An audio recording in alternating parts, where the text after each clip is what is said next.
Bonjour à toutes et tous. Nous allons dans ce tutoriel corriger l'exercice formulaire bibliothèque. On va voir évidemment comment créer un formulaire dans Word et les différents champs. Donc vous avez sous les yeux maintenant la consigne de l'exercice en question.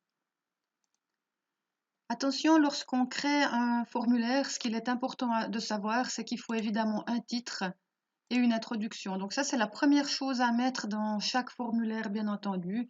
Et le formulaire sera rédigé sur un papier à lettres ou comme ici un exemple de modèle de lettre. Voilà. J'ai préparé le document afin de pouvoir insérer rapidement les champs. Il faut savoir que pour créer un formulaire dans Word, vous devez automatiquement afficher ici l'onglet développeur. Si par hasard vous n'avez pas cet onglet affiché, vous venez simplement ici dans les autres commandes, d'accord? Et je viens par exemple dans personnaliser le ruban,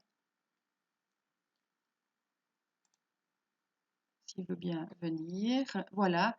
Et on voit en l'occurrence ici chez moi le développeur il est déjà activé. Si ce n'était pas le cas chez vous, vous cocheriez simplement cette case pour avoir en fait tous les éléments du formulaire.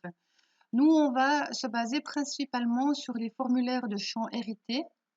On voit ici les différents champs, le champ texte, la case à cocher, la liste déroulante.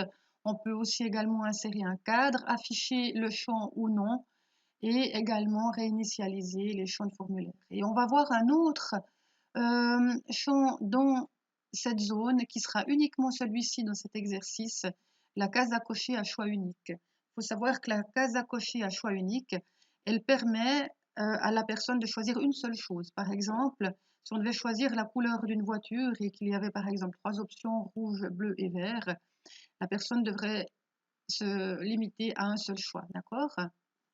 Voilà. Donc maintenant, on va venir ici, donc j'ai préparé mon document, j'ai mis ici déjà la tabulation. C'est important d'aligner les champs correctement dans un formulaire, bien entendu. Pour le premier élément ici, on va mettre un champ texte. D'accord? Et je double-clique ensuite sur ce champ pour le paramétrer. Là, en l'occurrence, je veux du texte. Vous voyez, on peut choisir entre différents éléments. Je veux du texte. Là, je ne choisis pas de limiter la grandeur. Et puis, je vais forcer ici, donc on va mettre un paramétrage. Je vais forcer la personne à ce qu'elle mette automatiquement des majuscules lorsqu'on commence un nom. D'accord? Même si elle écrit en minuscule, la première lettre se mettra automatiquement en majuscule. Dans cette boîte de dialogue, on retrouve aussi la possibilité d'ajouter une aide à la saisie. C'est-à-dire que là, on pourrait mettre un texte pour que la personne, lorsqu'elle arrive sur le champ, elle ait une indication. Dans cet exemple-là, ça se mettrait sur la barre d'état, donc ici en bas de la barre d'état, ou alors on pourrait mettre une même aide qui s'affiche lorsqu'on touche sur la touche F1. Là, je ne vais rien mettre en l'occurrence de particulier. J'ai mis mon premier champ maintenant. Je vais mettre la même chose pour le champ prénom. Je vais choisir un champ que je vais paramétrer la même chose que tout à l'heure avec initiale majuscule. Comme ça, je suis sûre que la première lettre sera en majuscule. Je vais ensuite choisir un champ d'adresse. Pareil, là, je ne vais pas le paramétrer particulièrement. Le numéro postal, voilà. Là, par contre, je vais venir paramétrer différemment. Je vais lui dire un nombre. Et en Suisse, on a 4 au maximum. Je vais lui dire 4. Et voilà. La même chose maintenant, je vais continuer pour la ville. Je vais encore mettre un champ simple que je ne vais pas paramétrer. Un mail. Voilà. Et puis un numéro de téléphone. Voilà. La même chose. Celui-ci, par exemple, je pourrais mettre un nombre et limiter à X caractères également. Je pourrais mettre ici à 10 ou 12 caractères selon si on met une séparation ou pas. D'accord? Voilà. Donc maintenant, j'ai ici ma première partie qui est paramétrée avec mes champs. Pour la question suivante, on me demande comment souhaiteriez-vous payer les cotisations ou autres. Puis là, si vous regardez la consigne qu'on avait mis au début, il y a 3 réponses possibles où on aimerait un choix unique. Donc, pour le choix unique, on va venir paramétrer par ce biais-là. Je vais choisir un choix unique. Et lorsqu'on veut modifier ce choix, vous voyez, quand je sélectionne ce choix, le mode création vient s'appliquer automatiquement. Et là maintenant, si je veux modifier mon champ, notamment à savoir modifier le nom du bouton, je viens ici dans les propriétés. Voilà. Ce qu'il faut savoir pour les choix uniques, il faudra impérativement mettre un group name pour chaque question. C'est-à-dire que là, je suis à la question souhaitez-vous payer, comment souhaitez-vous payer vos cotisations? Donc, je vais mettre ici un nom, je pourrais mettre un, ou simplement, ou ici, je vais mettre payer. Voilà, simplement. Et je vais venir modifier ici caption qui correspond, on le voit ici, au nom du bouton. Et puis, je vais mettre ma première option par banque. Et puis, je vais mettre le numéro du compte 74 48 56 32 FZ. Voilà. Dans cette partie-là, je peux modifier différentes choses importantes. Typiquement, la police de mon document est en centurie gothique. Là, en l'occurrence, c'est juste. Mais si je voulais mettre une autre police, je pourrais modifier le font ici. Et là, j'ai mis maintenant mon premier choix. Et je vais mettre maintenant les suivants. Pour me simplifier la tâche, je vais simplement, avec la touche contrôle et sélection, je vais copier mes différentes. Voilà. Et puis comme ça, j'aurai plus qu'à venir ici par le biais de la propriété, modifier le nom du bouton. Là, par contre, en l'occurrence, je vais ici mettre la deuxième option dans le caption name. Je vais mettre par twin, ce qu'on m'avait demandé dans la consigne. Et le dernier, c'était, on va le modifier également en liquide. Voilà. Et en pratiquant de cette manière-là, c'est assez agréable parce qu'en fait, le nom ici, le group name, il sera directement correct. Voilà.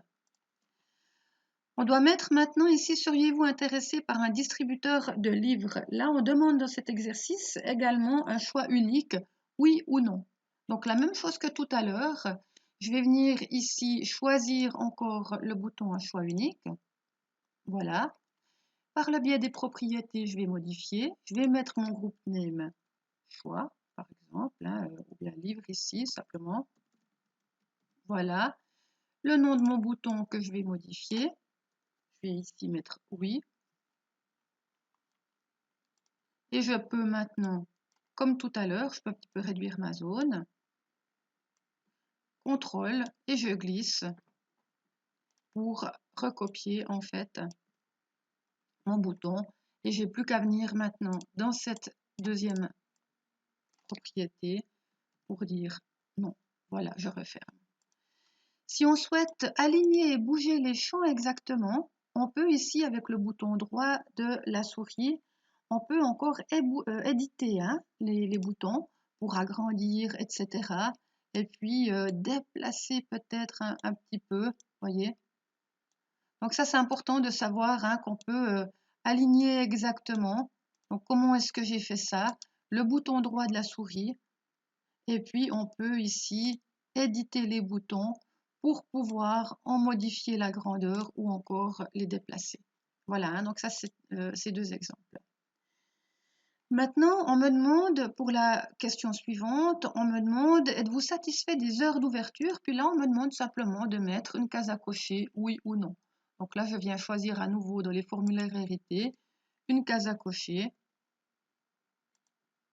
Et puis, je viens mettre ici encore une case à cocher.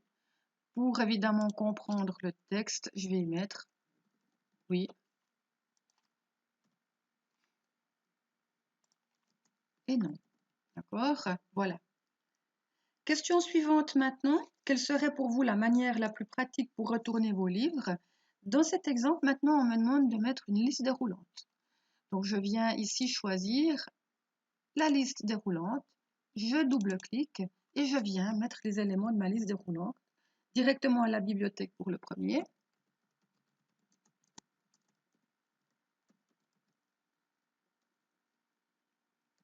Voilà. Enter. Ensuite, par la poste, par poste, Enter, déposer dans une boîte extérieure.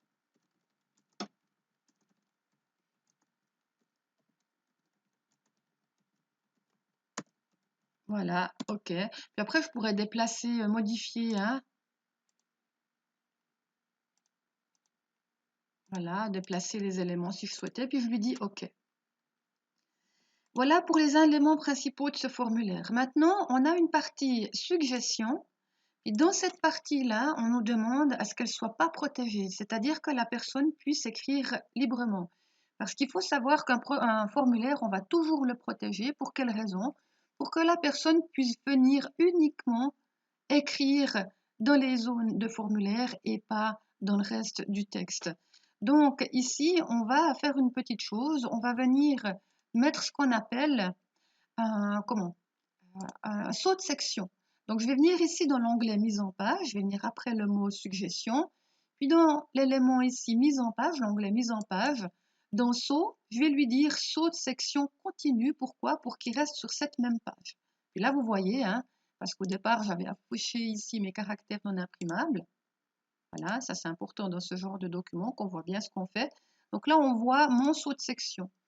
Si je reviens maintenant dans mon onglet mise en page, je reviens ici dans saut de section et je vais en mettre un deuxième. Ce qui fait que la personne, elle pourra écrire en fait entre les deux sections. On va voir comment tout à l'heure. Voilà. Donc là, j'ai bien effectivement mes deux sauts de section. Et du coup, mon document maintenant, il aura 3 sections, c'est-à-dire la première ici, la deuxième ici entre les deux, et dans la dernière partie, ce sera la 3e section. Voilà. Pour le dernier point de ce formulaire maintenant, on nous demande de mettre une date, la date du jour automatique. Je reviens dans mon développeur et je choisis ici mon champ et pour le modifier comme tout à l'heure, propriété, et je viens lui dire date du jour.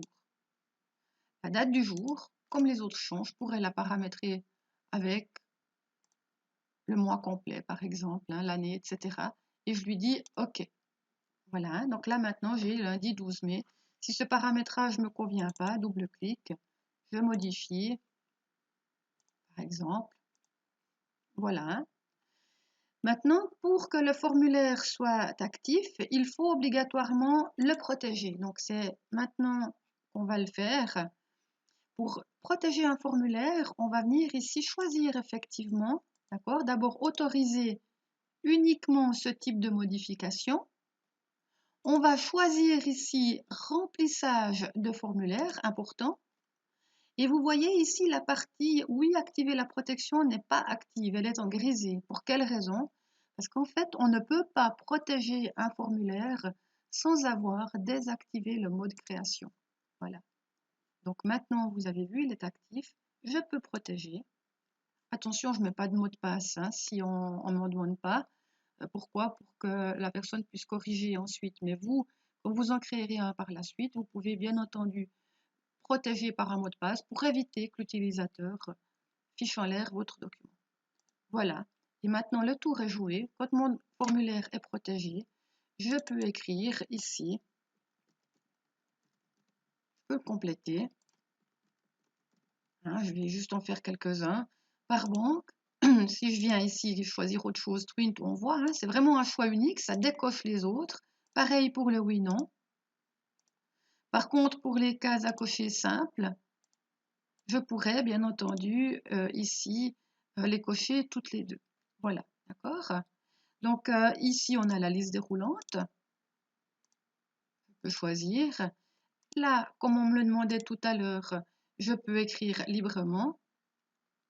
Ah non, j'ai fait une petite bêtise, ben, ça tombe bien. Vous voyez ici, je ne pouvais pas écrire dans cette zone parce que j'ai oublié de venir sélectionner, déprotéger la deuxième section. Voilà, je vais reprotéger mon document pour que cela joue maintenant. Et effectivement, maintenant je peux écrire ici. Par contre, si je veux venir écrire dans une autre zone, je ne pourrai pas le faire. Et là, j'ai ma date automatique qui est venue se mettre. Et voilà comment faire un formulaire dans Word.